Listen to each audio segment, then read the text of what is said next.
Olá, tudo bem? Boa noite, e aí? Boa noite, mestre Túlio. Como estamos? Tudo tranquilo? Na medida que é possível abaixo do Equador, né? Né? Com certeza. Né? Bom, Diga aí. eu estava aqui conversando, né? Apresentei um pouquinho você para o pessoal. Fico muito feliz, né? Estou muito grato pela sua presença aqui. Né? Eu vejo você como um dos meus grandes mestres. Né? Sempre falo com muito carinho de você, tanto em sala de aula, né? Com amigos, sala de aula com os alunos. E para mim é extremamente emocionante eu estar aqui, né? Conversando com você online e poder estar trazendo a mensagem para esse tanto de gente, nessas pessoas que nos acompanham aqui hoje. Né? Se você quiser, fica à vontade para falar um pouquinho sobre você, né? E a gente pode entrar depois no tema direitinho. Ok, mas é bom, antes de mais nada, colocar que eu fico muito satisfeito e de verdade é o meu retorno, né, real, enquanto pessoa humana, ao ver que eu plantei uma semente e ela frutificou, né, por exemplo, na sua atividade atual e nisso que está acontecendo aqui agora, é fundamental. Esse é o retorno que, na verdade, eu sempre busco, né? E eu, particularmente, se alguém quiser conhecer meu currículo aí, pelo menos uma boa parte dele, é só entrar no site do Museu do Cerrado. Recentemente abriu-se lá uma galeria para mim, né? E eu expus lá um tanto do meu currículo, né? Mas só para não deixar de falar alguma coisa, eu sou uma pessoa que, claro, me interessei por coisas exóticas desde sempre, né? E coisas exóticas em volta da medicina. E resolvi estudar uma medicina que, na época que eu comecei, não existia aqui no Ocidente, muito menos no Brasil, né? Então, eu tive que andar pelo mundo.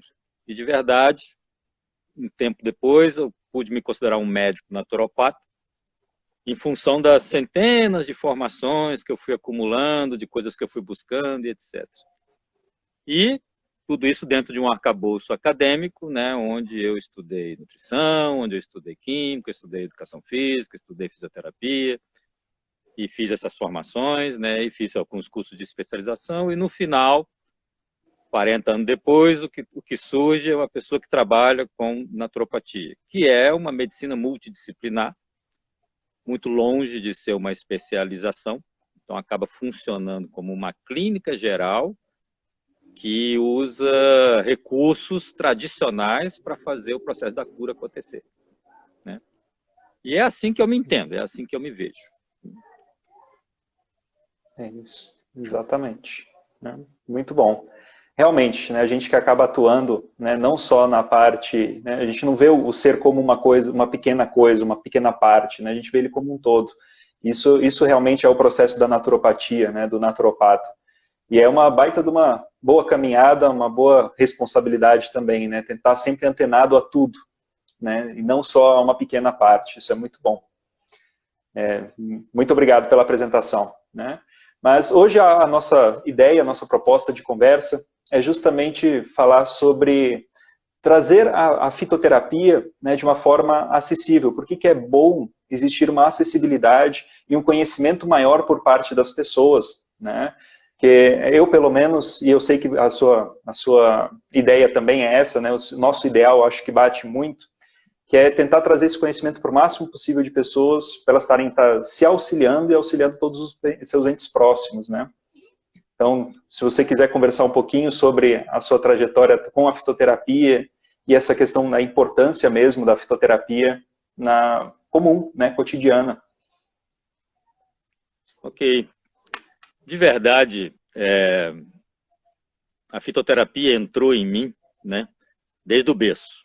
Eu sou filho de um médico clínico geral, que depois se especializou em tradicional medicina chinesa, se especializou em homeopatia, e num determinado momento da vida dele em diante, ele se tornou um homeopata pesquisador, né, apontado por muitos como um alquimista, inclusive, porque elaborou muita coisa em volta da exploração do poder curativo dos princípios ativos, principalmente usando uma tecnologia homeopática. E foi nesse meio que eu nasci e cresci, né?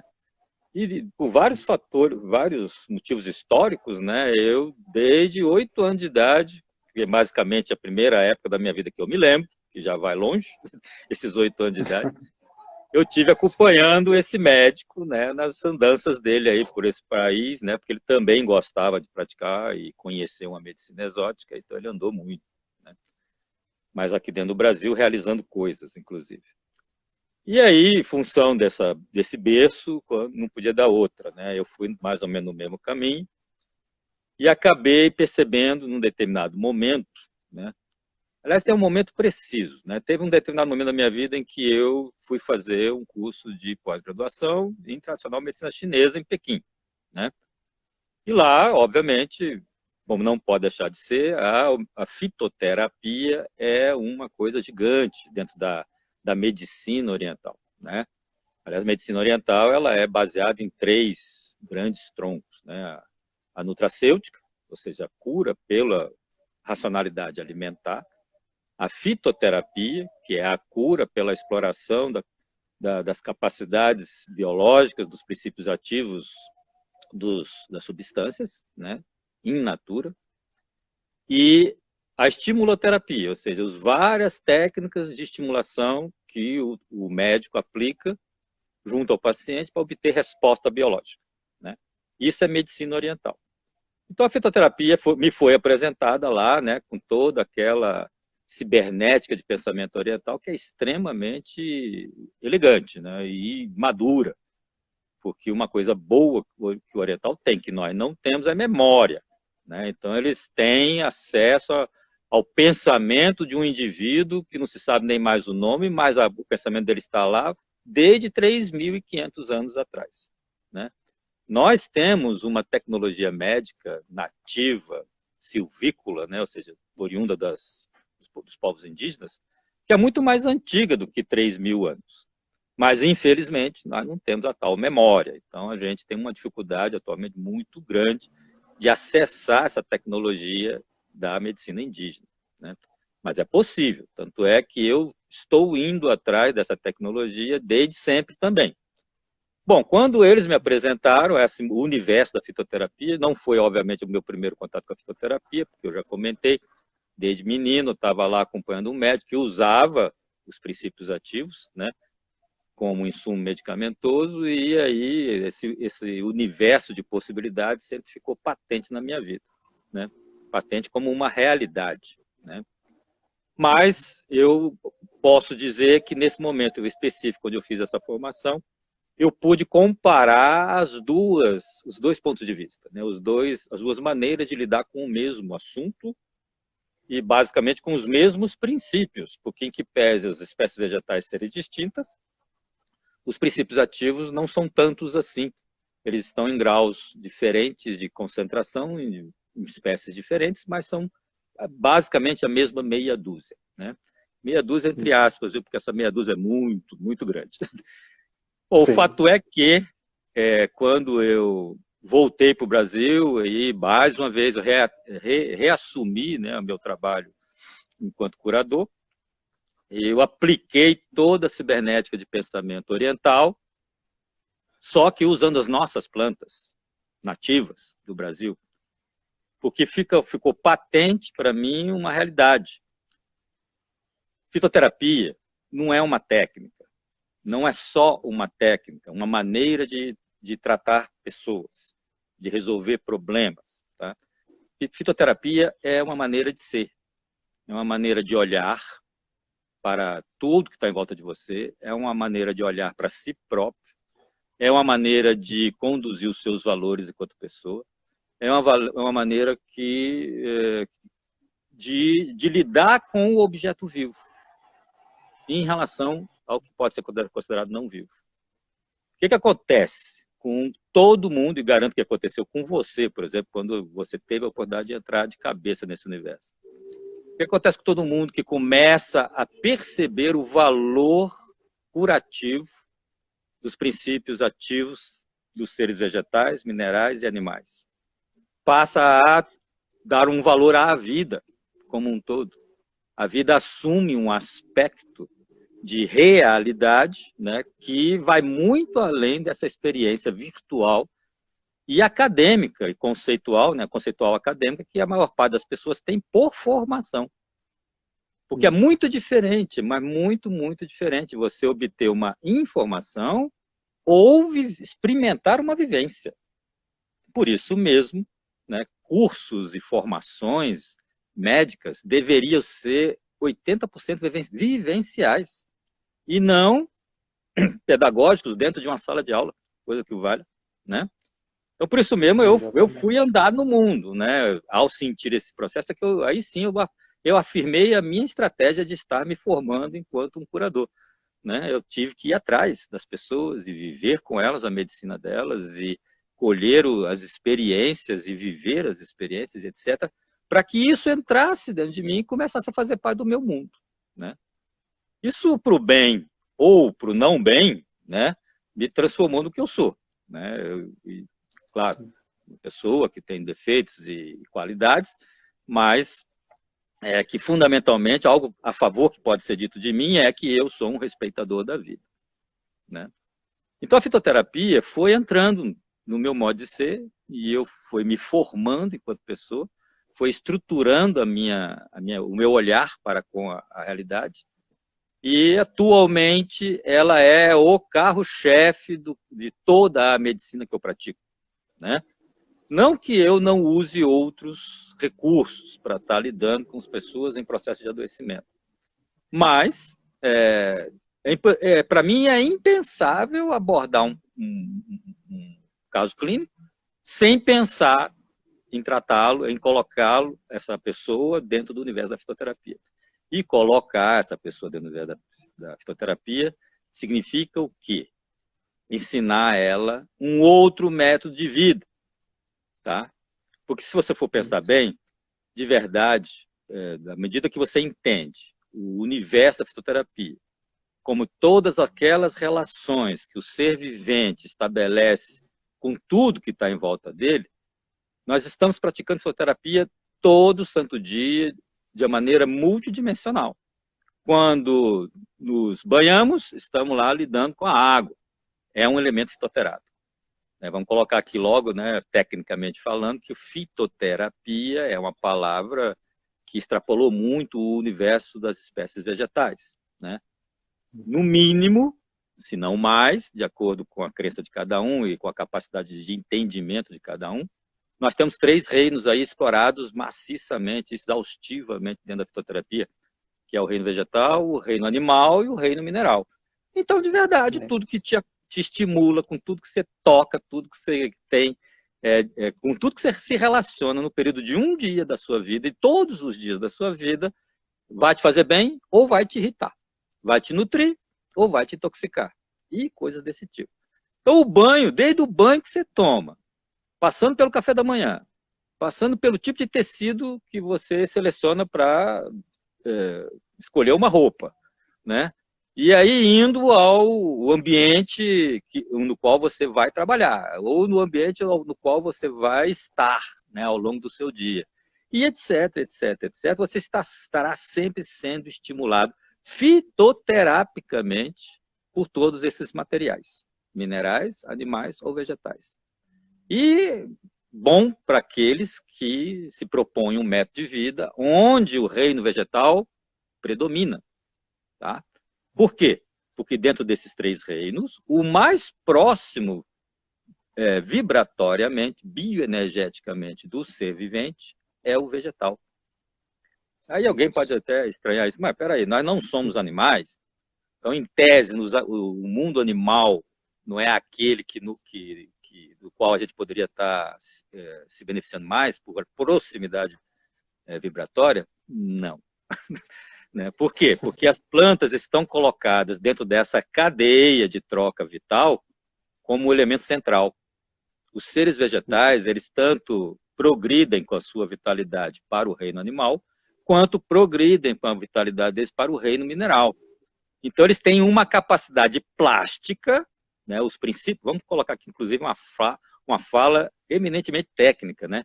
Os princípios ativos vegetais, eles têm uma capacidade plástica de se moldar, bioenergeticamente falando, e beneficiar todas as presenças vitais que estão em volta dele. E isso, inclusive, é como eu diria, um programa interno do ser vegetal. Se você quiser colocar uma antípoda nisso aí, né? Você pode pensar que nós, seres humanos, procuramos nos desenvolver, né? Explorando os valores, né? Os cabedais de patrimônio vitais que estão na natureza, que estão em volta da gente. Então, a gente vai à natureza buscar alimento, em todas as dimensões, em todas as instâncias. Os vegetais, não. Eles procuram se desenvolver investindo no mundo circundante e formando um ambiente onde se torne propício para ele próprio vegetar, né? E isso é uma mensagem, isso é uma coisa, inclusive, que fica patente nas mensagens, nos pacotes informacionais que formam o que a gente está chamando de princípio ativo. Então dá para você perceber que o olhar da medicina tradicional, da medicina antiga, né, e todos os povos da humanidade que eu pude contatar nas minhas andanças aí pelo mundo, né, é eminentemente diferente do olhar acadêmico, da ciência moderna. Né? Enquanto a ciência moderna tenta afirmar uma concepção mecanicista da realidade, a ciência tradicional, que é antiga porque foi a primeira que surgiu, né, como racionalidade de pensamento do ser vivente em volta da compreensão de todos os fenômenos da natureza que estão ocorrendo o tempo todo em volta dele, né, tenta afirmar a visão orgânica da realidade.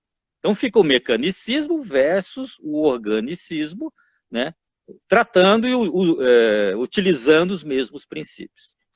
E o que a gente nota, né, é que, querendo ou não, os métodos de exploração das capacidades, vamos colocar curativas aqui, só porque o nosso foco é médico, né, o nosso foco é terapêutico, é esse aí.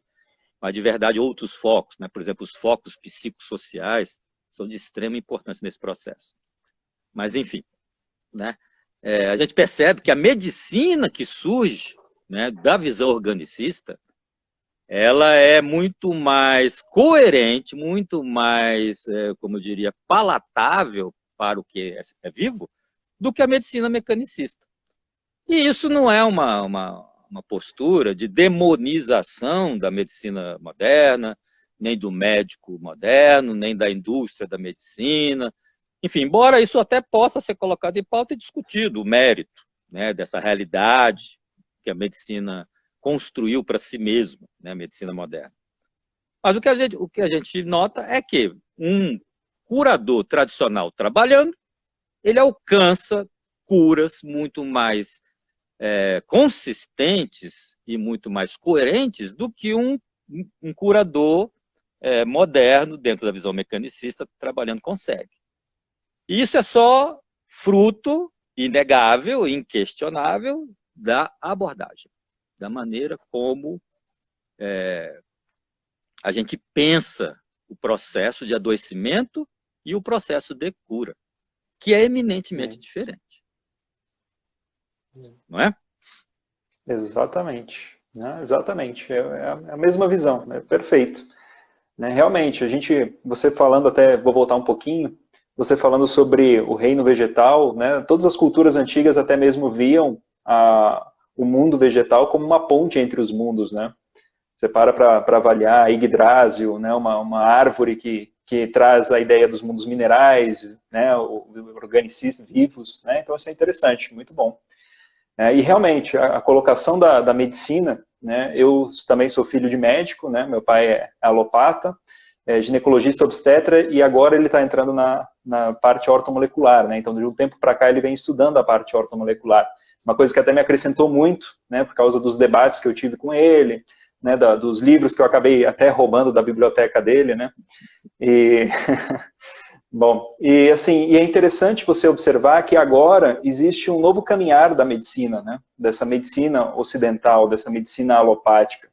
Né? Existe um caminhar agora que está visando mais a parte preventiva, a parte nutricional, né? Eu tô avaliando isso cada vez mais, estou vendo isso cada vez mais, né? Então você está vendo médicos hoje iniciando o processo, né, que eu até converso muito em sala de aula com muitos alunos, né, depois de ter estudado e entendido, por exemplo, o princípio da ortomolecular, e a parte da alimentação, da nutrição, né, até falo que os nutricionistas são os médicos do futuro, né, que você começa a entender que, por exemplo, uma deficiência, sei lá, de vitamina A, você vai avaliar unha quebradiça, cabelo ressecado, mucosa seca, né, a imunidade fica debilitada.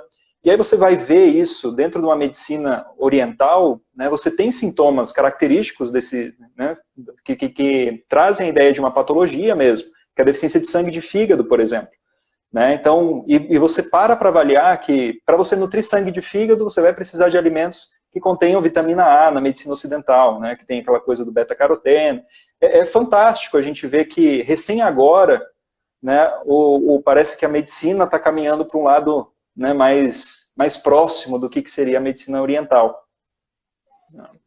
Avaliando um conjunto. Na verdade, isso, né? Dentro do meu olhar, isso era inevitável. Por quê? Porque a medicina se tornou um grande negócio. Né? Para muito além da atenção à saúde das pessoas, a medicina é uma indústria. Né? E, obviamente, a indústria segue regras de mercado. E o que aconteceu? De um jeito ou de outro, a medicina está sendo empurrada na direção certa pelos consumidores. O médico que atualmente não souber conversar com o paciente e se mantiver naquela posição de ser superior, que é dono da verdade, da saúde das pessoas, ele simplesmente não se sustenta. Ele não tem condição, por exemplo, de viver do consultório dele. Ele vai ter que se associar a uma instituição que o sustente, né, e que, obviamente, aceite esse ponto de vista. Porque as pessoas estão cada dia mais se dando conta dos azares, né, iatrogênicos de uma medicina mecanicista. E elas estão exigindo dessa indústria que ela se humanize. Os médicos têm que aprender a conversar, têm que aprender a valorizar os princípios ativos suaves, têm que aprender a sair da ansiedade de cura do paciente e entrar no timing do processo de adoecimento e cura, que é um tempo diferente do que o ego da gente poderia estar na expectativa, né? Todo mundo quer dirimir uma dor. Depois, se houver um processo de convencimento muito bem feito na relação médico-paciente, ele vai atrás de uma cura, né? Então, até então, a medicina, se ela dirimisse a dor, já tinha feito o trabalho dela. Acontece que as pessoas, por um processo de informação maciço que está acontecendo nos últimos 50 anos, né? Com o advento da televisão, depois com o advento da internet, e por aí vai, os adventos da mídia, né? As pessoas estão compreendendo que elas não podem ficar só debelando dor, debelando sintoma, ela tem que ir atrás da raiz dos problemas. Agora, curioso é que os ditos leigos têm uma visão mais madura do processo médico do que os indivíduos que em tese estão estudando, estão debruçados, né, em cima desse potencial. Mas isso é só uma questão de olhar. Então, isso que você falou é absolutamente verdadeiro. E é tão verdadeiro, né, que a gente está aí olhando para como a humanidade caminha, né, e a própria indústria da medicina está caminhando, e vê que não é por acaso que os grandes laboratórios multinacionais, que já não têm cara, não têm coração, não têm nacionalidade, não tem nada, porque eles são do mundo, né, são da realidade da humanidade, e estão vindo ao Brasil comprar grandes extensões de terra para cultivar uma parte com uma espécie vegetal X, que é a da moda, né? Porque, na verdade, isso vem por modas, né? Por épocas, né? Teve lá o tempo da babosa, depois teve o tempo do ipê roxo, depois teve o tempo do pau pelado, e etc, etc. Enfim, né? Várias espécies vegetais aí que foram decantadas, cada um no seu tempo. Mas tem grandes partes dessas propriedades que não estão sendo tocadas, que viraram reservas. Reserva de quê? De banco genético. Então, está ali preservado uma série uma quantidade de espécies vegetais, que são algumas estudadas, e a maioria desconhecida, né? O que se contabiliza atualmente do conhecimento do ser humano dentro do reino vegetal é menos de 3%. Principalmente quando a gente tem diante da gente uma Amazônia, E mais ainda quando a gente tem diante da gente um cerrado. Porque não sei se as pessoas que estão aí com a gente têm percepção, mas o cerrado tem mais princípio ativo passivo de ser explorado por metro quadrado que a Amazônia. As pessoas tendem a olhar para o cerrado assim como um campo, um monte de árvore pequena, feia e torta, e não imagina a riqueza que tem ali, né? Não é no campo, é nas matas galerias, nos banhados, né? Nas áreas úmidas, etc. Enfim, na verdade, a gente não sabe nada. Então, essas multinacionais estão aí preservando por motivos torpes, não é porque eles gostam da vida, mas ok, nenhum problema, desde que estejam preservando, as grandes áreas como o banco genético para possibilitar a pesquisa futura. E você está absolutamente coberto de razão. Essa medicina que nós estamos vendo aqui hoje, daqui a talvez uma geração, não vai existir mais. Isso. Felizmente. Felizmente. Felizmente, com certeza. Né? E sem contar que eles estão se aproveitando até mesmo desse novo entendimento sobre a saúde e estão querendo tomar conta, né, como se, de novo, não fosse algo natural a saúde. Né? Eles estão querendo cada vez mais que o indivíduo terceirize a saúde. Né? Então, por exemplo, mesmo entendendo que esses sintomas que a gente conversou, né, eles são de uma deficiência de uma vitamina A, por exemplo, eles preferem vender o encapsulado de vitamina A do que te falar para comer beterraba, né? Ou eles preferem, enfim, eles vivem manipulando esses tipos de produtos naturais, né? Vitamina D, né? Parte do sol. Não, toma aqui o encapsulado, 50 mil unidades de vitamina D para você. Né? Então, eles continuam ainda assim com um poder grande, mesmo nessa nova medicina que está surgindo, né? Com certeza, e isso decorre de novo do ponto de vista, tá? Aqui a gente pode, inclusive, começar a tocar um ponto extremamente técnico, né, seja lá qual for a abordagem, daquilo que a gente chama princípio ativo. O olhar da academia moderna tenta isolar o princípio ativo do indivíduo portador do princípio ativo. É a coisa mais esdrúxula que um cientista pode fazer. Porque no linguajar popular isso seria a mesma coisa que depois que você deu um banho no menino, você joga a água fora junto com o menino.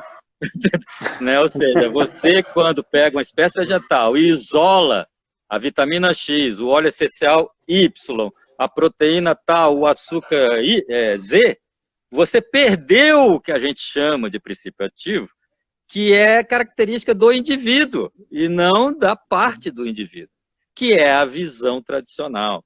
Você acabou de falar, não adianta pegar um paciente que tem lá uma deficiência hepática, que para nós é fundamentalmente hepática, né? Mas que surge como síndrome metabólica, surge como queda de cabelo, surge como alopecia, enfim, surge como mais variados quadros sintomatológicos, né? E entupir ele de vitamina A. As bombas de absorção desse micronutriente são reguladas precisamente para microgramas. E essa micrograma, por exemplo, está lá no pimentão vermelho. Uma rodela de pimentão vermelho por dia te dá toda a vitamina A da semana. E assim por diante. Exatamente. Né? Então, vai ter que acontecer e vai acontecer. Isso aí é uma coisa que não tem como evitar. Né?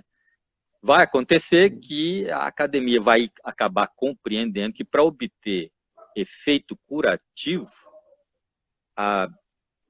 o ambiente de pensamento tem que ser outro, não pode ser mecânico, não pode ser reducionista, tem que ser uma coisa que lide com o holos do indivíduo portador do princípio ativo. E dentro desse conceito, dentro desse contexto, tudo que está vivo tem princípio ativo. E basta conhecer para que serve, que a gente vai poder usufruir dele. Uma coisa que eu ouvi de basicamente todos os raizeiros com que eu estudei a vida toda e continuo andando atrás deles, né? É que, seu João, para que serve essa planta aqui? Meu filho, isso aí eu não aprendi não, mas que ela serve para alguma coisa, serve. A gente não sabe, mas ela serve. Então, o fulano, né, a pessoa que está lá no meio do mato, não sabe nem assinar o nome dela, frequentou talvez 2 dias de escola na vida toda, ou nenhum dia, né, dentro da escola, para ela é patente de que tudo serve, tudo é ativo e tudo é potencialmente curativo. A nossa ignorância é que reduz esse universo para meia dúzia de coisas aí, de novo, a tal meia dúzia gorda, né? Que a gente já aprendeu, né? E vamos colocar também que nós não precisamos de conhecer tudo para conseguir fazer uma boa intervenção médica no universo de adoecimento das pessoas. Isso é importante dizer, inclusive, porque muita gente olha para uma estante de livro, quer dizer, olhava, né? Hoje em dia não está na estante mais, está dentro dos sites, né? Aquela quantidade gigantesca de informação, fica meio inibido com aquilo, fica meio apavorado. Poxa, será que um dia eu vou ser um fitoterapeuta se eu ler tudo isso aí? Eu não vou dar conta de ler tudo isso aí. Será que para ser fitoterapeuta eu preciso dar conta? Não, não precisa dar conta. Se você souber fazer um chá de alface, você já é um médico que pode curar 3 coisas. Né? Aí, se você souber fazer um chá de folha de cebolinha, você vai curar mais 3 coisas. Já são 6 coisas. E se você souber fazer um chá de alface com cebolinha, você já cura, não são 6 coisas. Você vai curar um fatoriado de 3, que é 3 vezes 2 vezes 1. Né? É mais do que 6 coisas. Né? É isso aí. Então, a nossa visão é perfeita, eu diria. Né? Isso. Exatamente. E até mesmo, né, é isso que você falou. Você sabendo utilizar 2, 3 ervas, você já pode estar tratando muita coisa, muitas afecções, muitos sintomas. Né? Eu até me lembro que logo no início, quando eu comecei a estudar fitoterapia, a minha ideia era, nossa, eu tenho que conhecer o máximo possível de planta, o máximo possível de variáveis. E aí eu comecei a ver no meio do caminho, eu falei, gente, eu conheço até bastante plantas hoje, mas eu utilizo o quê? Umas 10 principais, né, para tratar grande parte dos problemas. Né? Então, do que adiantou eu entender todas aquelas 100 se eu estou usando principalmente essas que são bem mais acessíveis, são fáceis do paciente encontrar, são fáceis de eu estar encontrando, né? Que também tem muito disso. Né? Como é que eu vou tratar alguém se eu não consigo encontrar no meu meio uma planta que possa estar ajudando? Tem que comprar lá dos Estados Unidos uma planta? Né? Não vejo muita lógica nesse sentido. Na verdade, essa não seria, inclusive, a melhor técnica. Por quê? Como a gente falou no iniciozinho desse nosso papo aqui, a fitoterapia é um modo de ser, é um modo de se relacionar com a realidade. Tá? Isso significa que o quê? Você vai se relacionar melhor com aquilo que é o seu universo naquele momento da tua vida. Eu, por exemplo, apesar de ter me tornado um técnico pós-graduado em fitoterapia oriental, eu não importo plantas do Oriente de forma nenhuma. Porque no Oriente tem lá um volume de plantas que parece grande, mas quando comparado com o que a gente tem aqui do lado, aquilo é nada, aquilo é quase nada. Né? E mais, os princípios ativos gerados pelos seres vegetais lá do outro lado do mundo não são universos vibracionais que o nosso organismo conhece. Obviamente, eles são ativos. Se você usá-los, eles vão atuar. Mas não vai atuar tão bem quanto uma planta que o teu organismo já tenha na sua memória bioenergética o registro vibracional dela. Por isso que eu falei do chá de alface. Né? Para quem não sabe, por exemplo, a alface é um grande sonífero. Né? Se você tem problemas em conciliar o sono, toma lá um chá da folha da alface e, se você quiser potencializar, toma o chá da raiz do alface. Né? Claro que aí tem que ser um alface orgânico, né? Um alface que tenha sido criado com amor e carinho, não é qualquer alface daquele que está na gôndola do supermercado, não. E até daquele da gôndola também funciona, mas não tão bem. Né? E se você quiser ir adiante, a alface é um diurético suave, é um calmante, é um hipotensor. A alface, uma coisa mais banal que isso não existe. Né?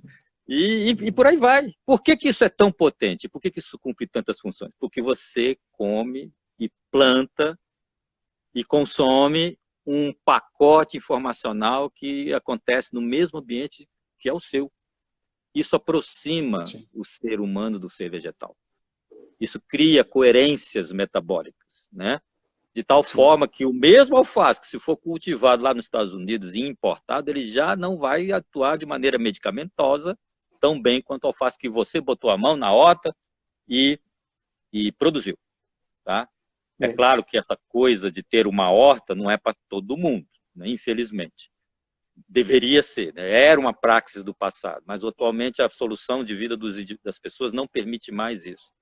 Então se interesse pelo menos em colher, em fazer um sonífero, um chazinho sonífero, de um alface que foi cuidado por alguém com carinho, né? É por aí. Isso, exatamente. Né? E tem também aquela mesma história, né, na parte energética da planta, né? A planta que vive com, né, porque na medicina chinesa a gente tem o meio ambiente sempre interferindo no ser, né? Vamos dizer, tentando adoecer o ser. E o interessante é que a planta que vive próxima ou vive perto de você, ela está passando pelas mesmas condições climáticas, né? Só que diferentemente de você, ela não tem perna, não vai se abrigar numa caverna, não vai botar um cobertor, né? Ela vai ter que lidar com aquilo criando um qi, né? Vamos dizer assim, uma energia ou uma fitoquímica específica para estar combatendo No o caso, meio. uma Wei Qi, né? Um Uma Wei Qi, camada de exatamente. defesa. Isso é Exatamente. fundamental, né? Quando eu, nos meus primeiros anos de fitoterapeuta, eu quis instituir um horto medicinal, que está aqui até hoje, nesse horto medicinal, eu primeiro arranjei planta de tudo quanto é canto do mundo, teve um certo momento que tinha 600 espécies no horto, etc. Sumiu tudo. O que não era daqui foi tudo embora, porque elas não são daqui. Ficou as que são daqui, né? E a outra coisa importante, eu fazia canteiro, botava a tela, e sombreava, e regulava a luz, regulava a luminosidade, não sei o quê, e no final consegui alguma coisa, claro, são boas práticas de produção de fitofármacos. Mas sabe quando que realmente eu precisava de uma coisa que pegasse para valer, sabe o que eu tinha que fazer? Ir para o mato, conquistar uma planta lá. Eu falei, poxa, então eu estou aqui bancando besta, né? Eu tenho que deixar as espécies vegetais serem o que elas são. Aí, a partir do momento em que eu deixei o meu outro medicinal virar uma mata, né, as plantas competindo e passando um perrengue para conseguir uma restezinha de sol na hora certa e sobreviver à seca, etc., aí o volume de princípio ativo duplicou, triplicou, quintuplicou. E que é esse fenômeno que você está citando aí, né? A planta precisa passar as necessidades dela, assim como nós, para ser resiliente. E resiliente a partir do quê? Como você própria apontou, enquanto nós usufruímos da capacidade de nos deslocarmos procurando melhores ambientes, a planta não, ela tem que criar o ambiente dela, sob pena dela não poder vegetar. E nessa coisa de criar o ambiente, muita coisa mágica, muito fenômeno fantástico acontece. Por exemplo, como uma lavanda da vida, que aqui no Brasil é difícil a lavanda verdadeira, mas temos o lavandim, né, que consegue baixar de até 3 graus o ambiente em volta dela, só fazendo um spray de óleo essencial em volta dela, né, porque ela não aguenta um sol de meio-dia de 40 graus, ela só aguenta até 36, 37 e tal, para ela ficar ruim depois disso. Então ela tem que baixar a temperatura, e ela consegue baixar a temperatura. Né? Eu tenho aqui uns canteiros, esses sim são canteiros, porque são plantas exóticas, não são nativas, né? E é uma delícia, você caminha no meio do canteiro lá, você fica refrescado, de muitas maneiras, inclusive na temperatura. Exatamente. Por outro lado... É aquela... Oh, perdão, desculpa, pode falar. Só para não perder o gancho, né? Você comentou que o seu pai está se aproximando da medicina organicista através da medicina ortomolecular.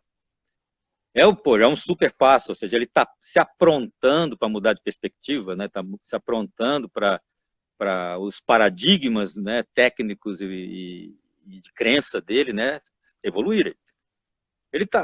Mas, de qualquer forma, ele ainda vai enfrentar um ritual de passagem que vai ser espinhoso. Porque se tem uma medicina dificílima para acontecer, é a medicina ortomolecular. E não podia ser diferente, porque ela ainda está no meio termo, né? Ela ainda não assume uma visão organicista, em que pese já não ter mais aquela visão mecanicista. Então, a pretensão de fazer a cura pelos elementos nutricionais já é uma grande aproximação da visão organicista. Como a gente comentou agora, a medicina oriental, a medicina tradicional, um dos tripés dela é a nutracêutica, né? E não podia ser diferente. Vai acabar de chegar daqui, sei lá, talvez 5 anos ou pouco mais, o seu pai vai descobrir que ele não precisa comprar da farmácia a vitamina A, que ele vai poder receitar beterraba, suco de beterraba com couve de manhã cedo, tá lá, tem um monte, né, dos micronutrientes que ele está querendo. Não, o pior é que isso já está acontecendo, ele já tá chegando num nível que ele olha assim para o jardim dele e fala, ó, tá vendo essa planta aqui? Ó, essa aqui baixa a minha pressão. Tá vendo essa daqui? Ó? Essa daqui Ah, faz o meu tá muito cabelo, mais esperto. né? Exatamente, né? Ele está controlando a pressão dele só com suco de beterraba e gergelim de manhã, né? Está conseguindo Perfeito. controlar a pressão arterial dele, né? É uma baita de uma evolução. Logo eu que cresci também num ambiente que era extremamente alopático, né? Tudo tinha remédio. Para mim, chegar em casa agora é um baita baque, assim, falar, caramba, meu pai mudou pra caramba, né? Você está Vai orgulhoso ser do seu muito pai, bom. né? Pode confessar. Ah, com certeza. Ah, com certeza, estou muito orgulhoso. Eu me lembro quando eu comecei a estudar medicina natural, quando eu comecei a estudar medicina chinesa, ele falou que era bobagem. Hoje ele apoia, né? Então, isso aí já é uma É, excelente mudança, né? com Ah, certeza. mas, Inclusive, vamos pegar esse depoimento seu para apontar uma coisa fundamental, que é absolutamente fitoterapêutico, tá? Não existe, dentro de um universo biótico, a movimentação de um ser que não movimente todos os outros seres pertencentes à mesma biota, tá? E dentro do seu clã familiar, você é um indivíduo anarquista, né, que anarquizou o ambiente indo estudar uma medicina não alopática, né? E aí colocou um movimento em atividade, chegou a ponto de mexer com a cabeça do velho, né, que era um né? médico alopata convicto, provavelmente, porque o massacre pedagógico que todo médico sofre dentro da faculdade não é desprezível, é uma lavagem cerebral, simplesmente, né? Eu sei porque, embora Exatamente. não seja um médico convencional e não tenha feito curso de medicina na faculdade, eu fiz muitas cadeiras dentro do curso de medicina, né? Era até uma pessoa assim meio mal vista, não grata, porque eu era um alienígena lá no meio dos médicos, né? Mas estava lá e aí eu via a coisa acontecer, né? Existe uma lavagem cerebral, que só consegue Existe. sobreviver aquilo que realmente é muito forte, né? Então, esse fenômeno Exatamente. que você acabou de acontecer é fundamental. Eu posso colocar, por exemplo, a representação disso dentro do universo médico. Por exemplo, eu estou aqui dentro da minha fazenda, onde eu tenho aí o meu horto medicinal e, obviamente, tem o ambiente in natura da fazenda que não é trabalhado. Aí me aparece um amigo, um grande amigo, né, com uma dificuldade para a qual eu não tinha nenhuma espécie vegetal de alta resolução para a dificuldade dele. E ele tinha que fazer uma cura urgente, porque ele já estava num processo degenerativo avançado e ele podia morrer, né? Bom, Uhum. não por acaso, em menos de um mês, eu achei uma planta que teria essa capacidade no meu pasto. E eu posso te afirmar que eu passei naquele lugar só durante uma década caminhando ali e aquela planta não era dali, mas apareceu. E apareceu no momento que alguém precisou dela. E isso é um fenômeno que a gente ainda vai ter que parar para pensar um dia sobre isso, né? Sim. Então, o fato da movimentação de um indivíduo pertencente a um bioma, modificar o próprio bioma, é uma verdade absolutamente fitoterapêutica. Por isso, mais uma vez, a gente volta para a necessidade de usar espécies vegetais pertencentes ao nosso bioma. Porque no momento que nós nos Isso. movimentamos no nosso processo de adoecimento, o bioma em si já se coloca disponível para nos ajudar a tirar aquele padrão de adoecimento e voltar para o eixo do que a gente chama saúde, né? Isso. Com certeza, né? Exatamente. É o ser atuando no meio e o meio atuando no ser, né? Você, realmente, quantas vezes você não tem um probleminha e a erva pode estar crescendo do lado da tua casa e você nunca ter parado para observar ela, né? Mas vai chegar o dia Realmente. dela te chamar e você descobrir que ela está ali. Exatamente, né? E é por isso que justamente a gente tem essa vontade, essa ideia de trazer o conhecimento para o máximo de pessoas possíveis, né? Porque sendo um agitador, vamos dizer assim, como a gente é visto, né, principalmente pelo meio ocidental, né, por nutricionistas, por médicos e por aí, por até fisioterapeutas, né, é justamente essa ideia, né, de transformação, transformar. Quanto mais gente a gente transforma, maior a transformação no mundo, né? Isso De verdade, que eu isso é uma diga. coisa urgente que tem que se modificar. Infelizmente, depois da Segunda Guerra Mundial, né, a indústria da medicina se tornou o que se tornou, em vista do que é hoje, né? E um fenômeno paralelo que aconteceu em volta disso é que as pessoas se dissociaram da sua própria responsabilidade para consigo mesmo, delegando o seu processo de vida a terceiros. Por exemplo, delegando cuidado com a sua saúde ao médico. Acontece que ela delegou uma grande parte da vivência dela enquanto indivíduo vivo a uma pessoa que não a conhece e que vive em outro universo, que tem lá a sua própria trajetória e que não se mistura com a trajetória dela, né? Então, de fato, por melhor que seja o médico, por mais bem informado, por mais estudado, por mais experiente, cada paciente é uma novidade. E aí eu vou voltar aqui numa coisa que você comentou, foi, puxa, eu estudei tanta planta, já sabia lá 300 plantas e percebi que só precisava de 10. Infelizmente não é tão tranquilo assim, por quê? Ok, você vai criar uma condição clínica, médica, técnica, que vai te permitir resolver 98% dos problemas com essas 10. Isso. Mas na medida que você ficar bom nisso, na medida que você ficar velhinho, igual eu aqui, ó, barba branca e tal, né? Não é bonitão igual você, de tudo preto e branco, não. É tudo assim, meio cinzento, né? Depois de um tempo. Você vai chegar para você aquele caso cabeludo, daquela síndrome que ninguém sabe nem falar o nome e que não está dentro daquelas 10 espécies cotidianas que você está acostumado a usar, né? Então você vai ter que, puxa, eu lembrei que existe uma planta amazônica exótica, né? Assim, assado, que vai dar conta desse caso. E você só vai poder lembrar disso se um dia você botou aí no teu arquivinho, né, essa coisa. Por isso, vale a pena continuar colecionando conhecimento, né? Com certeza. Eu tenho o cuidado de não me acomodar nisso, por reconhecer isso que eu acabei de falar. Então, eu vou à Amazônia, porque, inclusive, estou me alfabetizando, né, da fitofauna amazônica. Toda a minha formação é feita na fitofauna do Cerrado, né? Eu sou um bicho do Cerrado, não sou um bicho da Amazônia, né? Mas, enfim, em função do que é a Amazônia, como laboratório de princípios ativos, os mais fantásticos, né, que a gente pode imaginar, eu tenho ido lá, eu vou lá, né, se puder uma vez por ano, se não puder eu vou no ano seguinte, mas eu tenho que estar lá. E não adianta ir lá para a Universidade Federal do Pará, nem para a Universidade Federal e lá em Manaus, não, porque lá não tem gente que sabe fitoterapia, lá tem botânicos, lá tem agrônomos, lá tem médicos, né, e tem Exatamente. Lá, enfim, esses acadêmicos, que não têm o olhar que eu preciso. O olhar que eu preciso Exatamente. É quem? É daquele caboclo de pé descalço que faz a ciência dele acontecer na beira do riacho e na beira do tacho.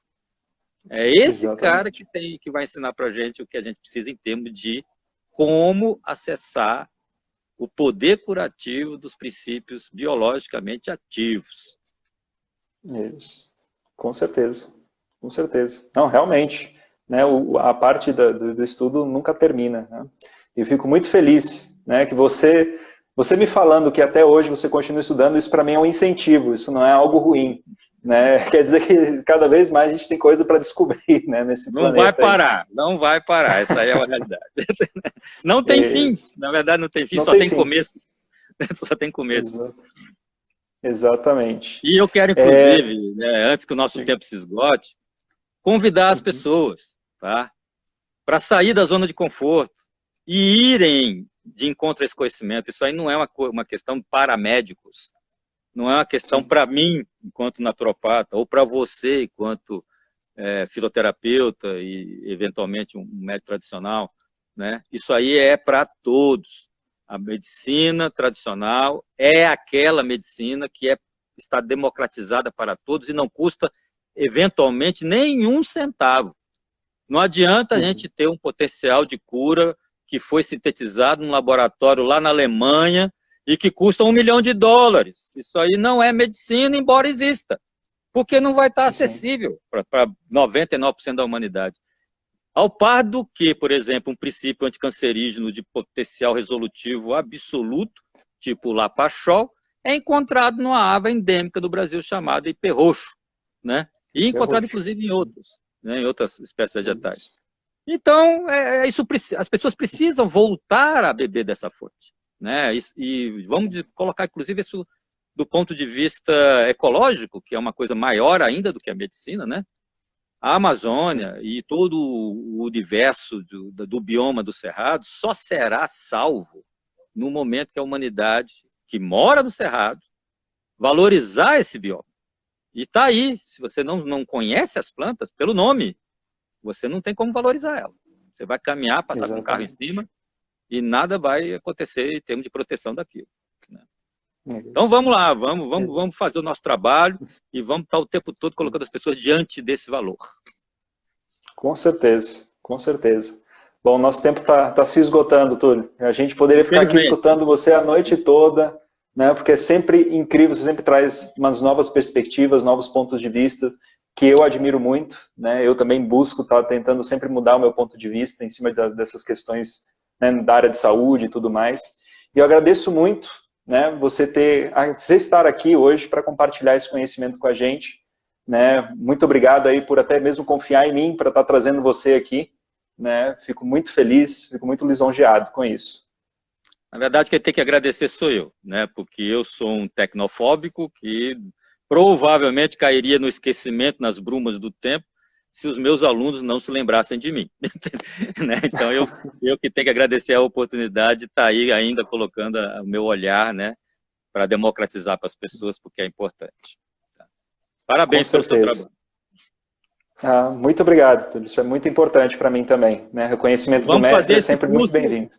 Vamos fazer esse curso acontecer. Em que pese, né, Covid da vida, vamos fazer as coisas continuar acontecendo. Com certeza, vamos continuar. Esses cursos são extremamente importantes mesmo. Eu vejo isso como até mesmo uma missão de vida, né? Tentar disseminar o máximo possível desse conhecimento. Bom, gente, vou dar uma mensagenzinha aqui. Gente, o Túlio, então, tem a página dele no Instagram, que é Alma Naturai. Né? Quem quiser estar seguindo, né, por favor, né, só vai acrescentar conteúdo a vocês.